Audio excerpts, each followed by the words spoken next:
The kick's power comes from the torque generated by the rotation of the hips. It's the same principle that cracks a whip. Turning the hips just a few degrees forces the foot to travel a much greater distance and creates a lot of speed as it does. The longer the leg and quicker the rotation, the faster the kick. And unlike karate, Muay Thai fighters are also taught to strike with the hard bone of the shin.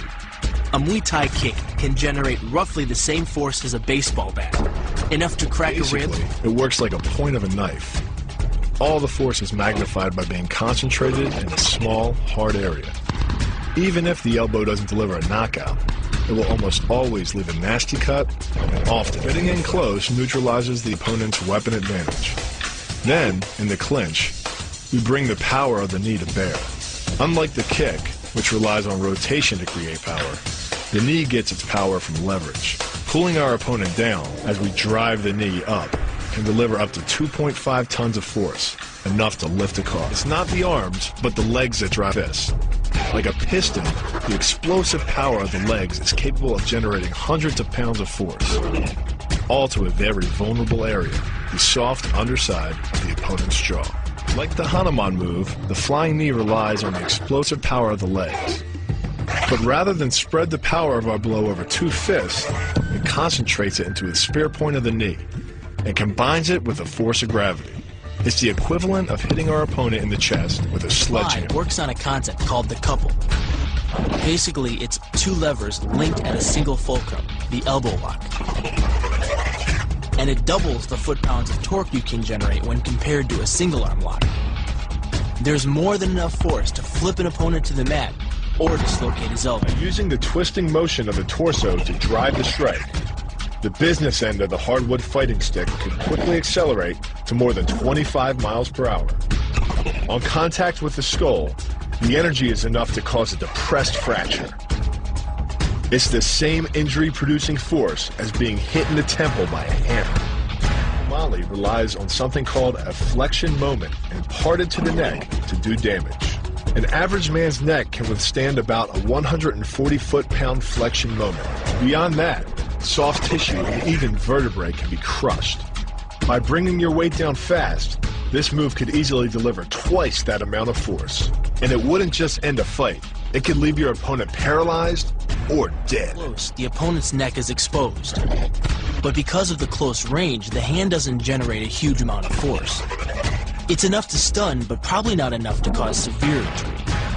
But replace the hand with a weapon, a stick or a knife, as you would in combat, and this could become a kill shot. The kick's power comes from the snap of the knee. The snap is created when the quadricep, the largest muscle in the body, contracts and pulls the tendon connecting to the foot over the knee. Using the knee as a pulley, the strength of the quad is enough to accelerate your foot to speeds close to 30 miles per hour. Because the area of impact is focused on a small part of the foot, it magnifies the force of the blow, making it capable of dropping 1,000 pounds of force on your head. It's like getting whacked in the head with a Louisville slugger. Works by taking the opponent's blow at an angle, which deflects the energy of the blow away from the vulnerable torso.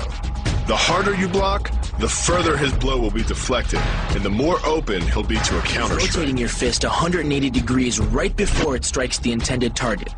The twisting snap of the arm maximizes the speed of the punch and magnifies the force of the blow by concentrating the impact on the first two knuckles of your hand. Done correctly, it can deliver as much energy as a bowling ball dropped from the top of a house, more than enough to cause soft tissue damage or break a rib. Because it swings through such a wide arc, the wrist is moving at speeds of up to 43 miles per hour. And since the radius doesn't deflect or compress nearly as much as a fist, it can deliver a staggering blow, like being hit with an axe hammer. This roundhouse kick is designed for maximum impact. With the powerful muscles of the thigh yanking the tendon over the knee, the foot accelerates from 0 to 21 miles per hour in just 1/3 of a second. Combine that with the reinforced shoe, and this kick can drive the nose bone back up into the brain. It's aimed at the largest gland in the human body, the liver. A direct hit won't just bring an opponent down. It can rupture the gland, causing severe internal bleeding. But the liver is well protected by the rib cage, so the kick must be accurate to within half an inch. In this move, the forward propulsion of the hips, combined with the piston motion of the lower leg, can send well over 700 pounds of force directly through the rigid bone of the heel. This impact won't just knock an opponent down. The force is enough to permanently damage his kneecap, leading with the near arm. The first jab travels the shortest distance to the opponent, so what it lacks in force, it makes up for in speed. The second punch, utilizing both the twist of the shoulders and the forward momentum of the kick, can carry over 4 times as much impact. And just a few hundred pounds of force to the temple is enough to cause a knockout. This move uses the same principle as a throw in judo, off-balancing your opponent and then using his momentum to send him down. But it's much more aggressive. The sweep here is actually a strike to one of the most sensitive areas of the body, the Achilles tendon. The Achilles tendon. The throw works just like a crowbar, where your leg is the lever and your hip is the fulcrum. The trick is positioning your body in just the right place. If you're just an inch off the placement of your thigh and hip, the amount of energy needed to throw an opponent can more than double. But performed correctly, Uchimata requires almost no energy, yet it can deliver up to 5,000 pounds of force. If it weren't for the mat, a throw like Uchimata would be enough to cause serious injury or even paralysis. You use the strength of your legs to maintain your dominant position while you secure the choke. Just a few pounds of pressure on the collar of his gi is enough to reduce the blood flow to the brain to a trickle and end the match. Hold this move for 10 seconds and the fighter will black out. Hold it just a bit longer and he's dead. By bending the elbow across the fulcrum of your hips, you're subjecting the weak joint to the leverage of 2 strong forces: the pull of your thighs on his shoulder and your hands on his wrists. As little as 1,000 pounds of force can be enough to destroy the elbow. The leverage of the armbar can supply much more than that. The sacrifice throw is a simple lesson in conservation of energy. The stronger the opponent attacks, the further he gets thrown. It works like a catapult, where your opponent's momentum supplies the counterweight. The faster he's going, the further he's going to fly. And the harder he's going to land. That land with the side, ball, or top of the foot. The gastrizin uses the heel to deliver the blow. This alignment of the heel, ankle, lower leg complex channels some 2,000 pounds of force into the opponent. More than enough to break a baseball bat. The higher you can lift your opponent in this move, the faster he'll hit the ground. It's not just your force working against him. His acceleration due to gravity can mean his head hits the ground with a 3,500-pound impact. On a hard surface like concrete, this is more than enough to cause a serious brain injury. First, the opponent's arm works as the lever to optimize your control. Second, your own back serves as a pivot point for the throw. The strength and stability of your back allows you to throw a much heavier opponent than in a move that requires you to lift him. This move uses your opponent's arm as a lever working against him. The greater the torque on his shoulder, the greater the pain inflicted. And exceeding the joint's normal range of motion causes more than just pain. The soft tissue, muscles, and the bone can all be seriously damaged by this pressure. The goal of this lock is to stretch the tendons at the top of the foot to the breaking point.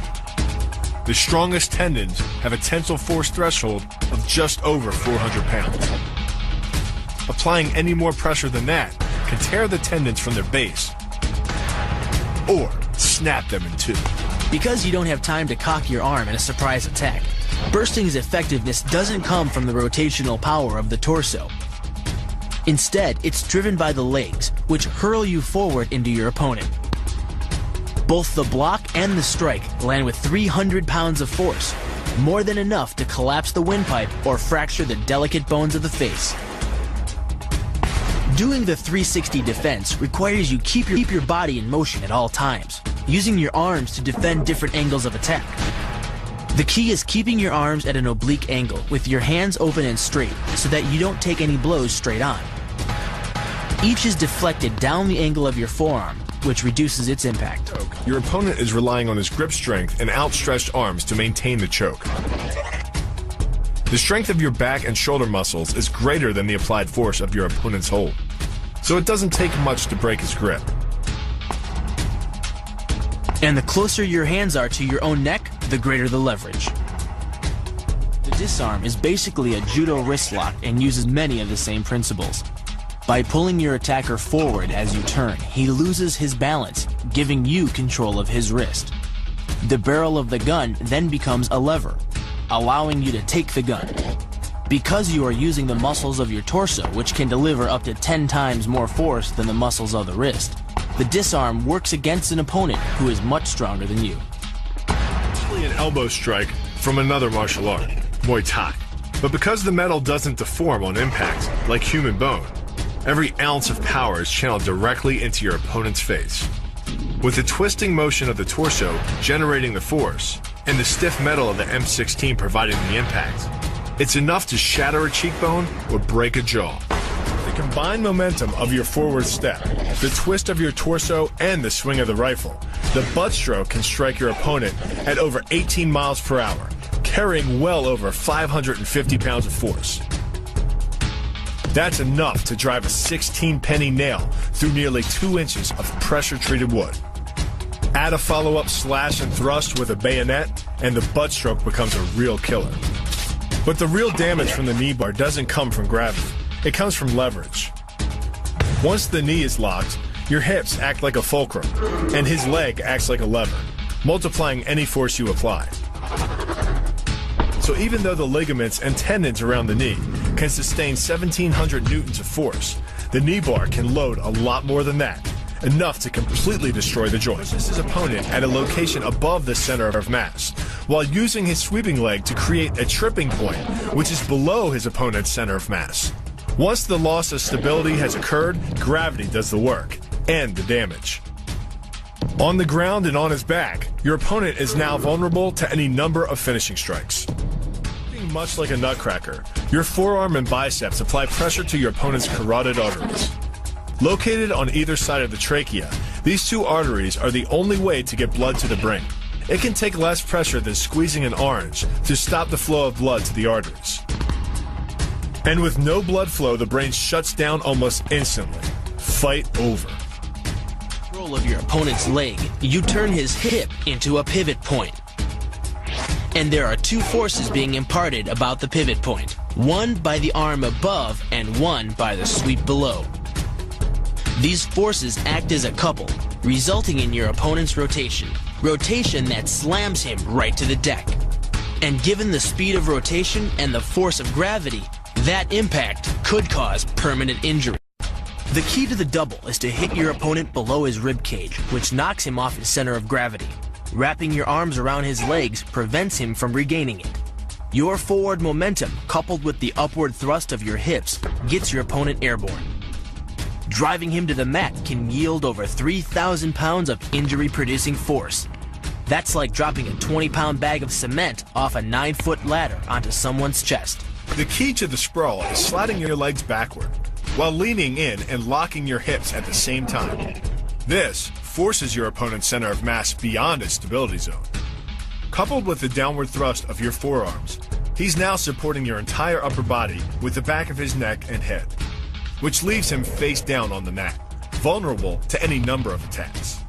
The power of this move comes from the spin.